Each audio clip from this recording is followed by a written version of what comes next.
Today we have a very special guest on the podcast, my very own mum, Sharon Ellis. She's the mum of 4 boys, Lester Jr., Jake, myself and Dempsey, and the wife of world champion Lester Ellis, who of course is my dad.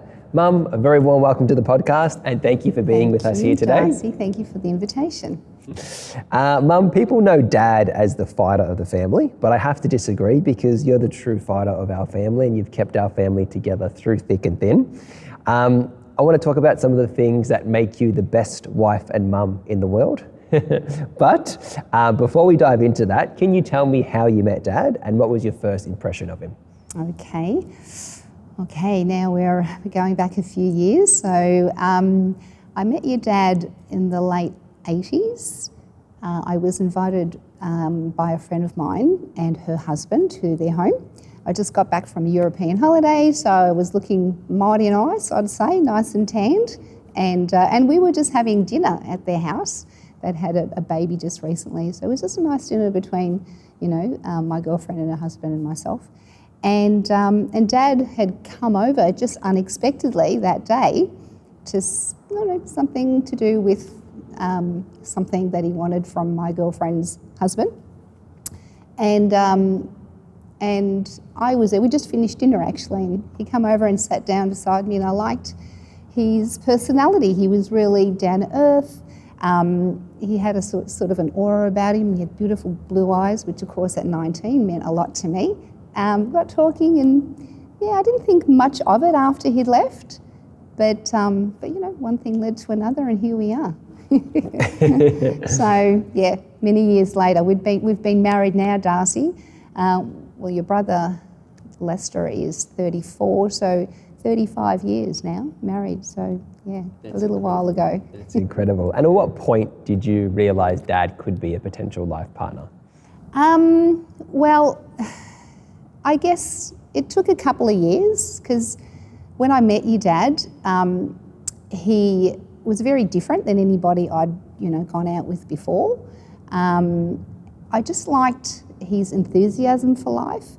I liked his ambition, and I loved the fact that he had one of those stories that where he came from nothing and was really trying hard to make something of his life. And he'd already won world title when I'd met him. But just that whole sort of like story of having nothing and then being able to accomplish so much at such a young age, I just thought, that's the sort of mindset that I would want for me, and I thought someone like him would be able to help me achieve that. Though I was pretty, at that very young age, I was already running a very small team of people in the IT industry, and being so young and a female, I felt that was a pretty good accomplishment for me. But I just loved that he was so ambitious, and so was I, and I loved the idea that we could feed off each other that way, and maybe one day have kids that have the same mindset. Absolutely. And you mentioned you met Dad a couple of years after he won his first world title. Were you at all surprised by how people received him in the public? I'd never met anyone who was who had a public identity like your dad. So for me it was really strange, like going out for dinner and having conversation, and one person after the other would want to interrupt and sit with us or ask for his autograph. So it was kind of like, okay, he must be really popular, because I didn't know a lot about boxing. 19, 20-year-old was more into the sort of night clubbing and maybe tennis, but boxing, wasn't really my thing. So I really didn't understand what, how popular he was, particularly in the western suburbs where we were from. But I soon realised how popular he was, and he was the sort of person, and still is, very down to earth. So he always gave people the time of the day, never would turn anyone down, who wanted, to have a chat. So to me, that's what I was more inspired by. Not so much how popular he was, but the way that his response was to people and how he handled that. So that was pretty attractive for me. And it wasn't all sunshine and rainbows when you met Dad. At that time, he was going through some financial struggles. I think you mentioned to me that like during that period interest rates had gone up and he had a number of properties and things of that nature. Can you tell us a little bit about that period? And I think at that time you were only young yourself, 20 or 21 years old. Yeah, so soon after I met him, there was sort of hints that things weren't quite as good as he thought they were. He told me that he had property and, he'd been fighting, as you know, Darcy, since he was 12. And he had a lot of investments and things like that, which I thought was fantastic for him and well-deserved, because we all know it's not an easy way of earning your money. But I kind of got little hints from different sources to say that probably things were a little bit different than what he thought. And him being the boxer, he had a team of people. So his way of living at the time was just purely as a boxer. So he went training, he was told what to eat, he was told when to sleep, when he had to wake up. As far as his financial issues, that wasn't your dad's problem, that was the team's problem. And I kind of gathered that, he was not very aware of what was going on. But from the hints that I'd received, I thought, you know what, I can handle that. If things aren't doing well, that's okay. We'll get through it together. And if it's a good outcome, fantastic. And if it's not, we'll be just like everyone else. We'll just start from the beginning. So that was my attitude when we got married. I had no idea what I was entering as far as the financial realm of what the situation was. I didn't ask any questions at the time. But yes, soon after, I felt that it was necessary. I took over the finances and his management, and then found out the truth. And things weren't, anywhere near as bright as what he thought. He thought he had, all his money that was invested in properties. He thought was very secure, and unfortunately, they weren't. It was that time, early 90s now. We're talking, when interest rates were more like 19 to 21, 22%, and fights weren't happening as often as he would like, and there were contracts that were unfortunately being, altered or cancelled. So there was money that he was expecting that wasn't coming in, and so within, I think it was 2.5 years after we got married, he'd lost everything. So that was pretty hard for your dad. Given, again, how hard it was for him to earn that money. So he didn't take that very well, But I took it upon myself, and I kept the promise to myself that I would just take it for whatever it was, and I felt like his weakness became my strength, and just because he was so sad, and rightfully so, it gave me that strength to just want to get through it, and the best way we could possibly do it. It was recommended to us to go bankrupt, just so he could dissolve all his debts and concerns, but I felt that wasn't the right thing to do, so I fought back against going bankrupt. I believed his name was his integrity. So for me, I went against everything that was suggested to us, and I refused to go bankrupt. So just little old me and your dad just fought through it, and we managed. Absolutely. No, thanks so much for sharing, Mum. And well, you've told me the story in bits and pieces throughout my life, but never have we just sat down and had a whole conversation about it. So even there's things I'm learning as you're talking.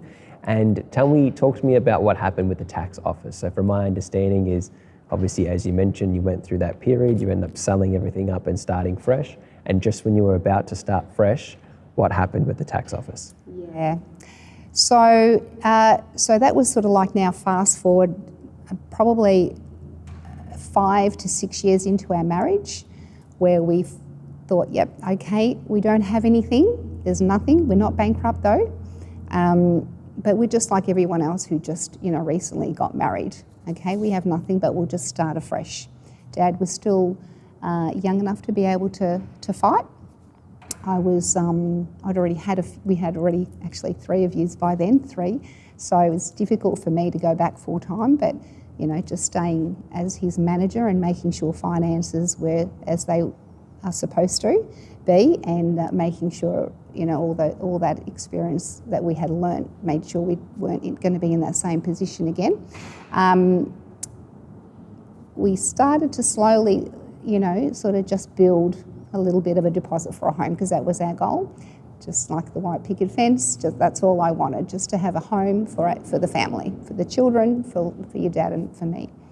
And then we got that knock at the door, and there was a summons that was given to me, and it was from the taxation department, and it was addressed to your dad, and it said that that he owed a substantial amount of money to the tax office, which I had no idea about, and neither did your dad.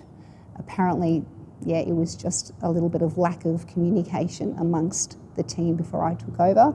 Apparently there was communication, but somehow it didn't get to your dad and never got to me.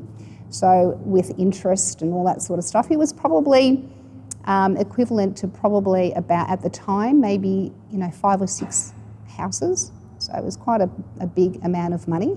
So now it really set us back, okay, for where we thought we were, and okay, we had nothing and having to come to terms with having nothing for your dad, to now having so much debt.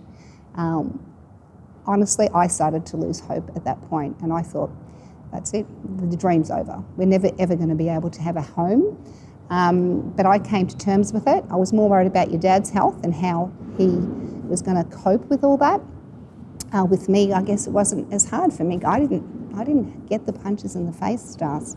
Your dad did, So my major concern was his health, but also with that I had to sort of navigate through all what was to come, and also have, these young children that I had to protect as well, and made sure that you guys had a very normal life through all these difficulties that we were going through. So I had no money to employ accountants. I had no money to employ solicitors. So we had no internet, so I couldn't even Google anything about ATO and how to deal with that. So I'd go to the library and I'd rent books and I would read about, different laws and, and try and see what I can do to help the situation. That I felt like it was going to be bad, but I felt like if I could just educate myself and find out as much as I can, then maybe, somehow a miracle will fall out of the sky. And I think it did. I think it really did, yeah. Because the ATO had requested for us to sit down and have a meeting. So they flew someone down from Canberra, and I said to your dad, okay, well, it's just going to be you and me and, and this person, and we're just going to go there with the truth. We're just going to go there and we're going to just tell them what happened to you, where we are right now. I had no representation, as I said. So I bought a little briefcase. I had a couple of rented books in there that I got from the library, and just went there with the truth. So we sat down, they made us swear on this Bible. It was really very official, and I just told them the story pretty much as it was, that we were just two young people trying to make it through life, and explain to them about, how your father had invested all his money into property, and, things went, really bad for him, through no fault of his own really, but just circumstances and bad management. And they asked me where our representation was. I said that we couldn't afford it. I said, it's just me. And that was pretty much all that it was, a 3-hour conversation with this representative. He said to us that he would go away and make a recommendation to the ATO with a very poker face, so we had no idea what that meant. And I think it took about 2 weeks before I found out what the outcome was. And his recommendation was basically to dissolve our debt to that's what he told the ATO. He felt that that we were just a genuine couple, you know, and a man who done everything in his power to try and do right for himself and his country, and the ATO agreed. So they wiped our debt off, and not only until we made money, but just forever, so that if we ever were able to, you know, get enough money to buy a house, that they weren't going to take that off us, and we got our fresh start again. So the miracle fell out of the sky, Das, and I always said that your dad had a guardian angel on his shoulder, and after that day I really believed it, yeah. And what was one of the arguments you used during that time? You mentioned that you've heard from someone that there was some, for lack of a better word, clause or something like that, where soldiers that obviously fought for Australia, they were exempt of certain taxes. And yeah, can you tell me about like how you use that as an example for Dad? Yeah, so those books I borrowed that I mentioned before from the library, there was some mention about that, because I was reading a lot of historical things, and I do remember reading about back in the war times, where there were soldiers who came, you know, they'd been fighting for a long time out on the, you know, the battlefields, and they'd come back, and they had accumulated, you know, tax debts, and there was a clause that said that any person who fought for our country, as a soldier, who fought for our country, that there was a way that they were able to claim some kind of like a, like, what's the better word? Just just some sort of compassion because of the situation they were in. And then I had a chat with somebody who knew the law quite well and said to me, why don't you try that? Why don't you try that? When you go and you into that room and you speak to that representative, why don't you just ask him about that? And I said, well, Lester's not a soldier. And they said, but he fought for this country. So that was one of the things I did bring up. Now, I don't know whether it was that made this person, you know, feel that, this is a compassionate situation, whereas I guess somehow similar to, you know, a soldier. I'm not really sure, but I felt pretty good going out and saying that, and I do remember actually quoting the bylaw, and, you know, so, you know, I felt pretty, you know, 23, 24, I felt like I was, you know, starting to look pretty good. But look, I don't know. I don't know whether it was that or not, but yeah, I think it might have helped. I think maybe somehow that person thought that, you know, very, very well, you know, this could be a situation where this man has, I guess, fought for the country, but in just a different way, and made the country proud just like a soldier would. Yeah, and I guess it's the best of a bad scenario, the way that it panned out. Yeah. And obviously Dad had his fair share of dark times throughout a number of years after his career. What was that adjustment period like for Dad, obviously towards the end of his career when he stopped fighting, and at the same time having to deal with the reality that everything he fought for effectively was for nothing? Yeah, so Dad, as you know, Das, Dad didn't have the most comfortable of, you know, upbringings. So and I believe a lot of his decisions to go and be a boxer had a lot to do with his upbringing. His mother left when he was very young, and he felt very betrayed and very abandoned by her. So there was a lot of resentment and hate that he grew up with against, you know, women in generally, because his mother was his life, really. He always said he loved her so much that was what he thought women did. You know, they love you and then they would abandon you. So he grew up with a resentment against, you know, women, because that's what women did. And so in boxing he found that little bit of relief of all that pressure and stress that he carried as a child. So in some way, and I've heard your dad say this, that in some way he was thankful to his mother for leaving him, because he felt that if she never did, that he would never be a world champion. So so once he, you know, won the world title, his first world title, and thought he'd had a lot of money, everything was fine. But then when the reality set in and, we found out differently, he wasn't coping well. So he started to drink just to sort of settle his mind because, boxing was just not doing it on its own.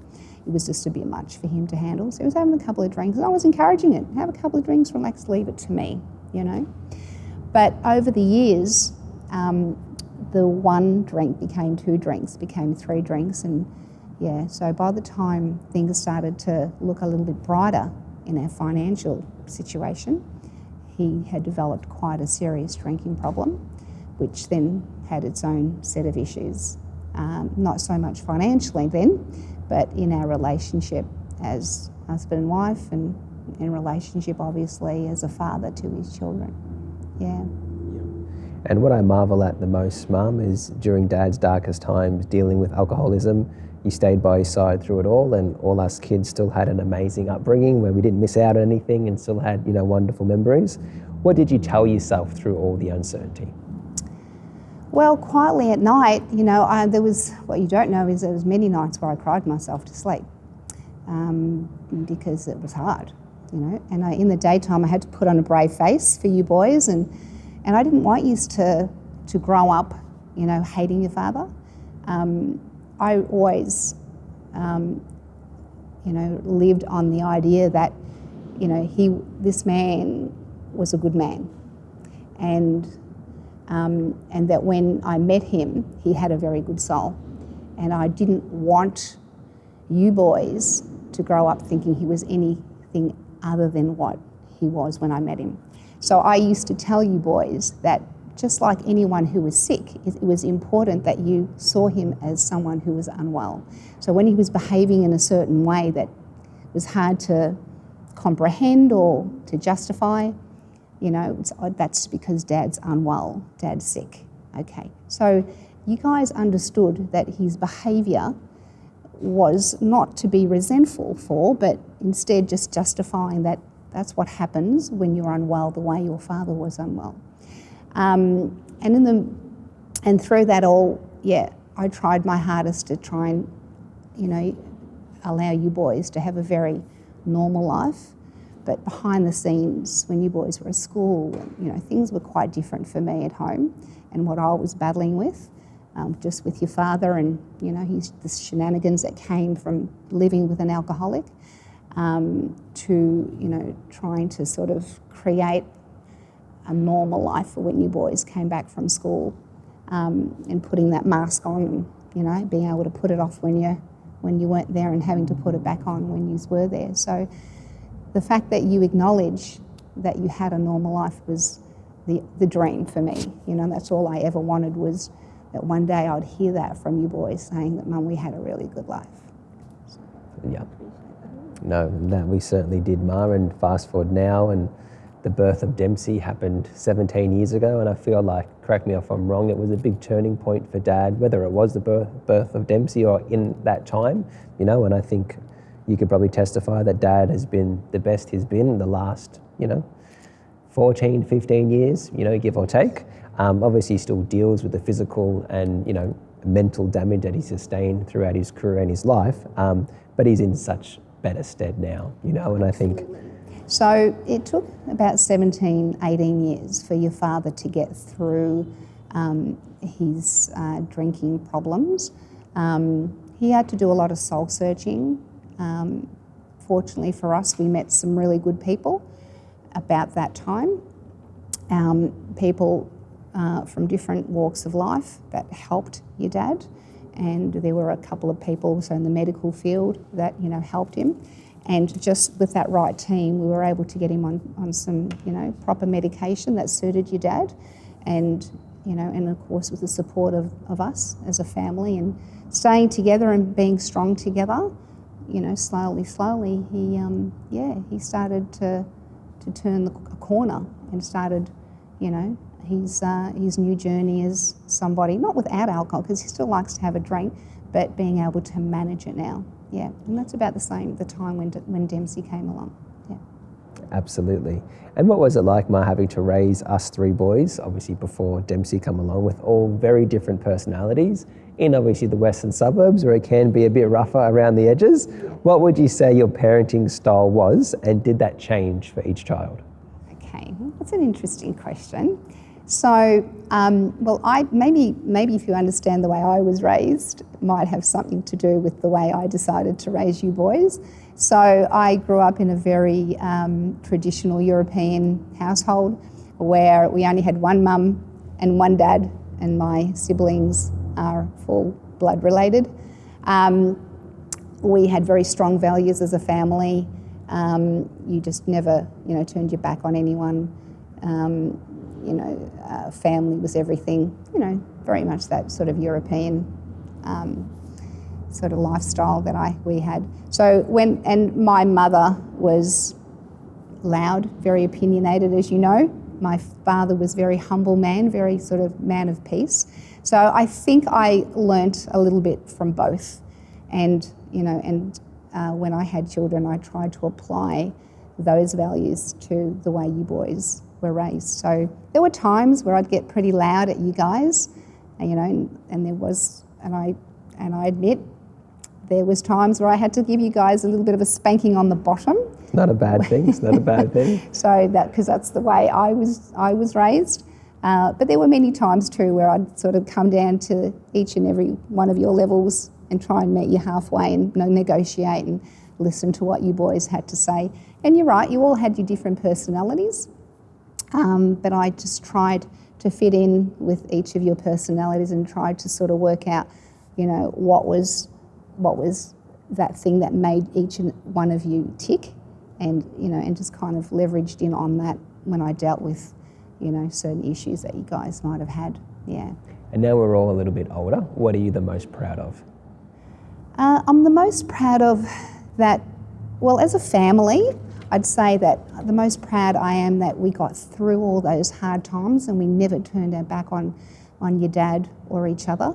That was one thing that I was always worried about, how you boys were going to come out of this, and what sort of effects it was going to have on your personalities and your lives moving forward. I feel like that, I took a big risk, allowing you boys to see so much through your upbringing. And I just knew that it was going to be really good or really bad.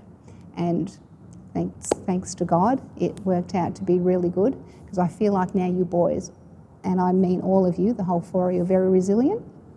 I feel that you've learnt a lot from the experiences that you went through, and I feel that it's made you all of you, have a very strong character and be able to fight through, just as we did when we were going through your childhood, with that strength to, okay, yeah, we've got a problem, we don't turn our back, we just face it and we just keep going. Yeah, so I'm really proud of that you boys, like, even when things get really tough, that you find some way of getting off your knees and just keep going.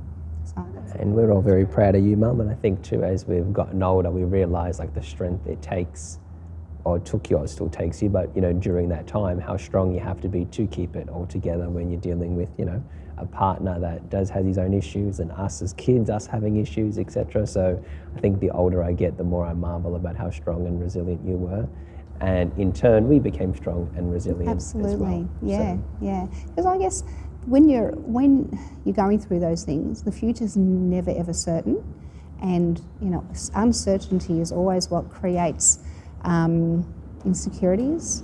So that was probably one of the hard things, because I just didn't know what the outcome was going to be. Was I making the right choices by staying with your dad and helping him through his issues? Allowing you boys to be part of that. It was a huge risk, but through business, Darcy, that if you want something bad enough and you're willing to fight for it, you just got to keep going. And again, that resilience that you mentioned before is what keeps you going. And yeah, here we are today. We're all happy and together, and we're certainly not a perfect family by all means. I don't think any family is perfect or any such thing as a perfect family, but You know, today we support each other, we help each other in any way we can, and we never turn our back against each other. So, yeah, so I'm so proud of you boys. No, I love you, Mum. Thank you so much. And one of the last questions I have is, how would you like to be remembered by your friends and family? Oh, okay. Well, that's an interesting question, because I've never really stopped and thought about answering that question. So I'd have to say, I guess, yeah, just what we said before about, you know, a woman who's had to sort of really be resilient in her life. So I guess the resilience, that she was a strong woman. That's what I'd like people to say, that she was a strong woman that had very strong values, and she was someone that you could rely on. Yeah, I think that's pretty much it. And I think you will be remembered as exactly that, Mum. Not only are you the greatest wife in the world, but you're also the greatest mum in the world. Lester Jr., Jake, Dempsey and I can all testify to that. Not only are you the person we love most in the world, but you're also the person we'd do anything for and die for at the drop of a hat. You are the rock of our family, Ma, and I often think about how lucky I am to have you as a mum, and the reason my life is what it is today is directly because of you. Obviously, one of our goals is to pay off your house, and I know that isn't what's important to you, but it's important to me and the boys, and it'll be a small token of our appreciation for everything that you've done. So we're not there yet, but I'm sure we'll be there very soon. Mum, I just want to say thank you again, and I love you with all my heart, and thank you so much for sharing your story with me today. And I'm very proud of you, sweetheart. Thanks, Mum.